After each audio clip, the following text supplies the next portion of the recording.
You know, when we think of a nation, we usually picture land, right? Borders drawn on a map. But what if a country wasn't really defined by its soil, but by its sea?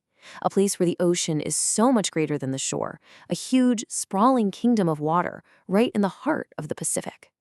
Okay, so try to picture this. We're talking about a nation made up of 607 islands, just scattered like jewels across this massive ocean. Some of them are these high volcanic peaks, the kind with their heads lost in the clouds. And then others, they're just these delicate little rings of coral, barely peeking above the waves. Now here's where it gets really wild. Those tiny little islands command an ocean territory of almost 3 million square kilometers. To put that in perspective, that's the 14th largest in the entire world. This place is a true titan of the sea. Its power doesn't come from its land, but from its incredible waters. And yet, with all that distance, all that water separating everything, they're bound together as one.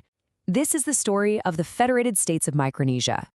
To really get Micronesia, we first have to wrap our heads around its geography. It's on a scale that basically flips our whole idea of what a country is completely on its head. The contrast is just staggering. I mean, you take all 607 islands, put them together, and their total land area is smaller than New York City. But the ocean they command, that's larger than India. This is a nation that stretches 2,700 kilometers across the sea. And it's this huge expanse of water that really defines who they are, their economy, and their vital strategic importance on the world stage. But the story here, it didn't start with modern maps, no way. To understand its soul, we have to go back in time, way back, to this mysterious, incredible city that was built not on land, but on the living coral of the reef itself. Welcome to Nan Madol. It's often called the Venice of the Pacific, and for good reason. It's a UNESCO World Heritage Site, this whole network of nearly 100 artificial islands, with canals running all through them. This was the absolute heart of the Sodalr dynasty, which came to power all the way back around 8500. The history here runs so deep. I mean, for thousands of years, indigenous cultures just thrived here in isolation. Then, starting around the 16th century, outsiders began to arrive. Spanish, German, Japanese colonizers, and each one left their mark. Then, in the 20th century, these remote islands were just violently thrown onto the world stage, becoming a critical battleground in World War II, before finally, in 1986, emerging as their own sovereign nation. Yeah, the Second World War left a really deep scar here. Chuuk Lagoon, which was called Truk back then, was a massive naval base for the Japanese Empire, and in February 1944, the United States launched something called Operation Hailstone. It was this devastating two-day attack that completely and utterly changed the lagoon forever. So, out of this shared and sometimes painful history, the modern nation was born. But it's not just one single culture. It's a federation, a beautiful mosaic of 4 very distinct states. And each one is like its own little world, all bound together by the ocean. Let's start our journey in the far west, in the state of Yap. This is a place where ancient traditions aren't just something people remember, they're something people live every single day. Here, value is just measured differently. So you have to be wondering, how could these giant immovable stone discs ever work as currency? Well, in Yap, the famous rice stones get their value not from being easy to carry around, but from their size, their craftsmanship, and the stories behind them, like the dangerous sea voyages it took to quarry them. This is a culture where wealth is woven together with history, and it's expressed through these incredible dances and powerful clan systems. All right, now we travel east to Chuuk, which is the most populous state. It's a place of just breathtaking beauty, where the ghosts of a world war lie silently just beneath the surface of its turquoise lagoon. The floor of Chuuk Lagoon is literally a ghost fleet.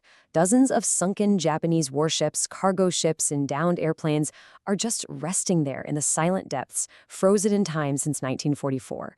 Today, this underwater graveyard has become this haunting memorial, and it's a world-famous destination for divers who come to see that stark contrast between the serene, beautiful nature and the submerged ruins of war. Our journey continues on to Pohnpei, a lush, mountainous island that's home to both the nation's modern capital and its most ancient secrets. So, Pohnpei is the center of power, both old and new.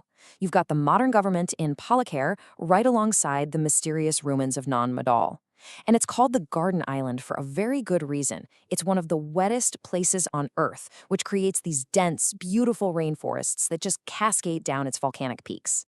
Finally, our voyage takes us to the easternmost state, Kozare. It's a single, pristine volcanic island known for its quiet beauty and a really devout community. Kozare is definitely more remote, a bit less traveled than the other states. They call it the Island of the Sleeping Lady because of the shape of its hills. Its ecosystems are just remarkably intact, and its culture has been distinctly shaped by its history with American missionaries. Today, about 95% of the population identifies as Protestant. So how does a sprawling ocean nation like this, with all its ancient traditions, navigate the currents of the modern world? Well, the answer lies in a really unique and complex political arrangement it has with the United States. It's called the Compact of Free Association. Basically, in this deal, the United States takes full responsibility for Micronesia's defense and provides a lot of economic aid. In return, Micronesian citizens can live, work, and even serve in the U.S. military. And for the U.S., it gets strategic control over this huge, vital part of the Pacific. It's a really complex relationship of mutual benefit and, well, dependence. And yet, despite centuries of outside influence and this modern strategic partnership, the heart of Micronesian culture, which is rooted so deeply in family, in clan, and tradition, it remains incredibly strong. And you can see this cultural blend everywhere you look.